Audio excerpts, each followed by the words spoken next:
दोस्तों नमस्कार। मैं आज आप लोगों से मेरी लेह से मनाली और मनाली से घर तक की यात्रा की कुछ यादें शेयर करूंगा।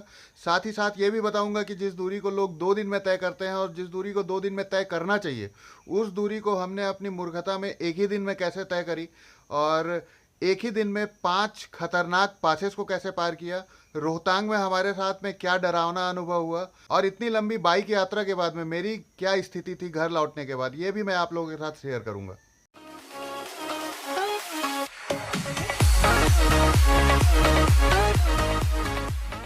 दोस्तों नमस्कार, मैं चिंतामणि जयपुरी आप सबका मेरे यूट्यूब चैनल पर स्वागत करता हूं। दोस्तों मेरा जो लीव का एप्लीकेशन था वो रिजेक्ट हो चुका था और मेरे साथ जो पंजाबी बॉयज़ थे उनकी भी छुट्टियां ख़त्म हो चुकी थी और हम लोग काफ़ी दिनों से मोटरसाइकिल चला रहे थे, काफ़ी कठिनाइयों से गुजर रहे थे, शारीरिक रूप से मानसिक रूप से।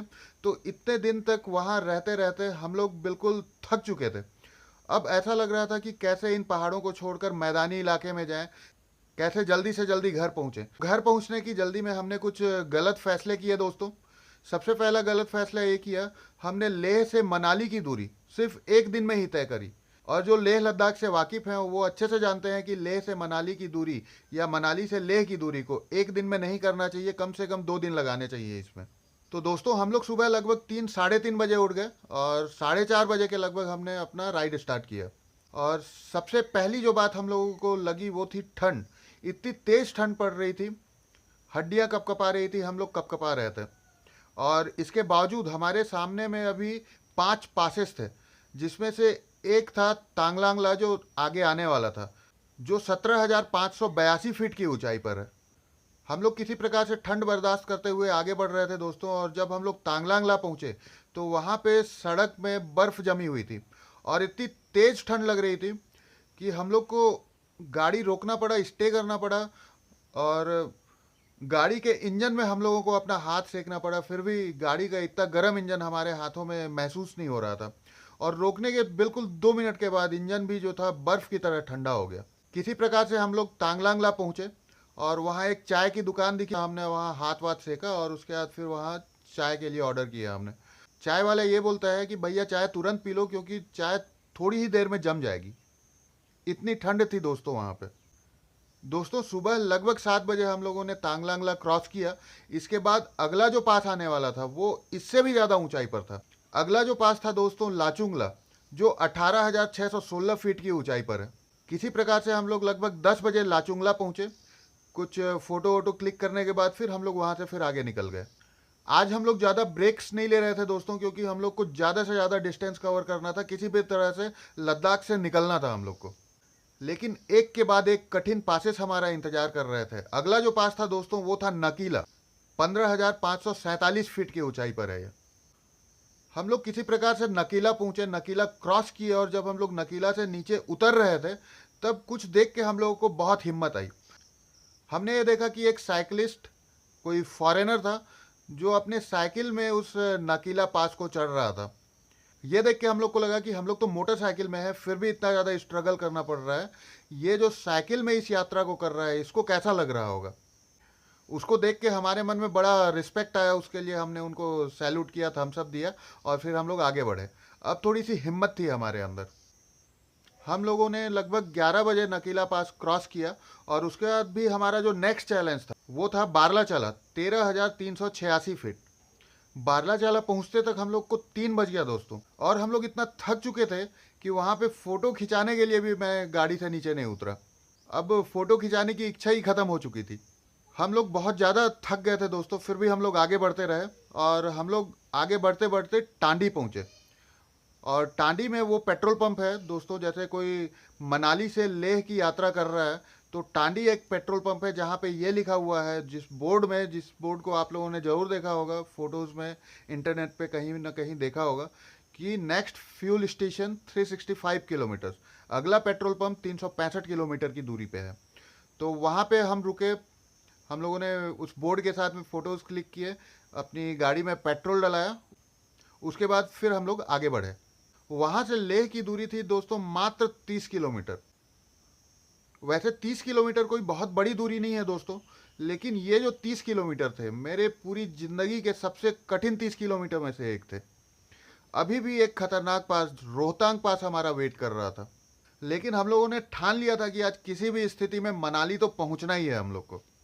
लगभग 5 बजे हम लोग निकले टांडी से, और रास्ते बहुत ही ज़्यादा ख़राब थे। हमारी जो एवरेज स्पीड थी दोस्तों बहुत बहुत कम थी। मुश्किल से हम लोग 15-20 की स्पीड में आगे बढ़ रहे थे। अब अंधेरा भी होने लगा था। रोहतांग पास पहुंचते तक लगभग हम लोगों को रात के 8:30-9 बज गए। हम लोग इतने थके हुए थे दोस्तों कि मूरे प्लेन्स और घाटा लूप्स कब हम लोगों ने क्रॉस किया हम लोग को पता भी नहीं चला। हमारे मन में सिर्फ एक जुनून था कि किसी भी प्रकार से अब मनाली पहुंचना है।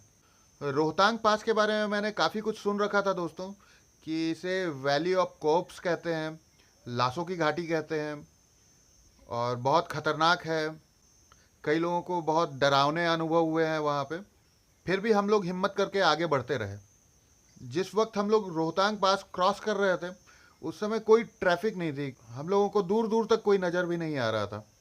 और ऐसे में अगर हमारी गाड़ी ख़राब हो जाती, पंचर हो जाता, कुछ हो जाता, तो पता नहीं क्या होता। फिर हम लोग इतना थक गए थे कि हम लोग बहुत चिड़चिड़ा रहे थे, आपस में ही चिड़चिड़ा रहे थे। मैं और जितेंद्र एक दूसरे के ऊपर चिड़चिड़ा रहे थे, चिल्ला रहे थे छोटी छोटी बात पर। और ऊपर से बिल्कुल धुंध छाया हुआ था वहाँ पर, हम लोगों को सड़क नज़र नहीं आ रही थी।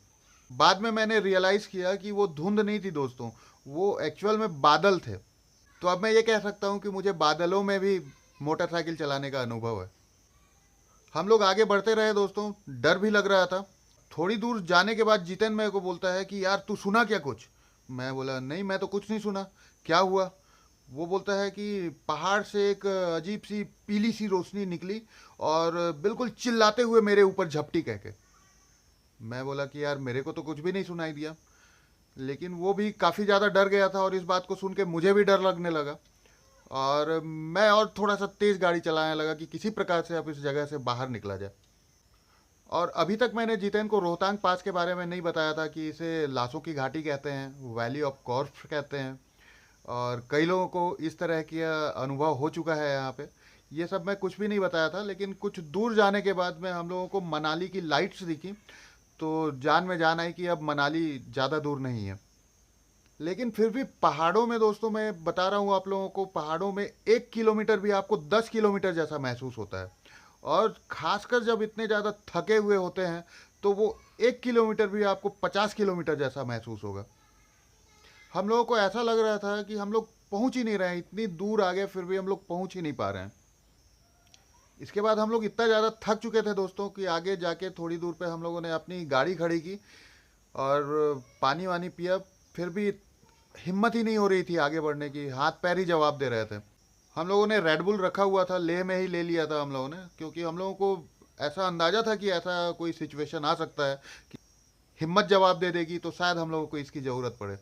तो हम लोगों ने वहाँ पे रेड बुल वगैरह पिया और उसके बाद फिर थोड़ा सा अच्छा लगा और हम लोग आगे बढ़े। किसी तरह से दोस्तों स्ट्रगल करते करते हम लोग मनाली पहुँचे, जान में जान आई। और मनाली पहुँचते तक लगभग हम लोग को रात के 11:30-12 बज चुके थे दोस्तों। हम लोग किसी प्रकार से लॉज पहुँचे, खाना वाना खाने की ही हिम्मत नहीं हुई, और जब और सीधे बेड पे जाके लेट गए और नींद कब आई पता ही नहीं चला। दूसरे दिन हम लोगों को अपने अपने घर निकलना था दोस्तों। शाम के 4 बजे जितेंद्र की बस थी दिल्ली के लिए, और दिल्ली से उसको बाई ट्रेन घर आना था। और मेरे सामने अभी भी 2000 किलोमीटर का जर्नी बचा हुआ था दोस्तों, जो मुझे मोटरसाइकिल में करना था, वो भी अकेले। मनाली में हम लोग हिडिंबा देवी मंदिर गए और उनको धन्यवाद दिया कि हम लोगों को सही सलामत इस ट्रिप से वापस लेके आने के लिए। और उसके बाद हम लोगों ने एक दूसरे से विदा लिया और लगभग 2 बजे मैं वहाँ से निकल गया मनाली से दिल्ली के लिए। मैंने ये सोचा था कि मनाली से सीधे मुझे दिल्ली पहुँचना है, भले ही रात हो जाए। दोस्तों ऐसा लग रहा था कि अब कैसे घर पहुँचूँ, जल्दी से जल्दी घर पहुँचूँ। लेकिन इतने दिन तक लगातार दिन भर मोटरसाइकिल चलाते चलाते चलाते चलाते तक अब पूरी स्टेमिना ख़त्म हो चुकी थी। लगभग रात के 11 बजे मुझे एक ढाबा दिखा। मैं बहुत ज़्यादा थक गया था, झपकी भी आ रही थी। मैं उस ढाबे में गया और जाके वहीं पे कुछ थोड़ा बहुत खाना खाया और सो गया। दोस्तों सुबह मैं फिर निकला और आज मैंने सोचा था कि आज मुझे आगरा स्टे करना है, दिल्ली स्टे नहीं करूँगा। और अब मैं मैदानी इलाके में आ चुका था, बहुत तेज़ गर्मी भी अब लगनी चालू हो गई थी। और अब मैदानी इलाके में आने के बाद फिर लद्दाख की याद आ रही थी कि अरे वाह यार, लद्दाख कितना सुंदर था। हम लोग इतनी हड़बड़ी में इतने खूबसूरत जगह को छोड़ के आ गए, फिर से जाऊंगा लद्दाख।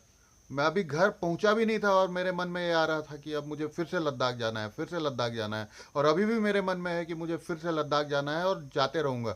मेरा बस चले तो हर साल मैं जाऊँ लद्दाख। मैं आगरा पहुंचा रात के 9-10 बजे लगभग। मैं आगरा पहुंच गया था, नॉन स्टॉप कंटिन्यू आगे बढ़ते रहा मैं।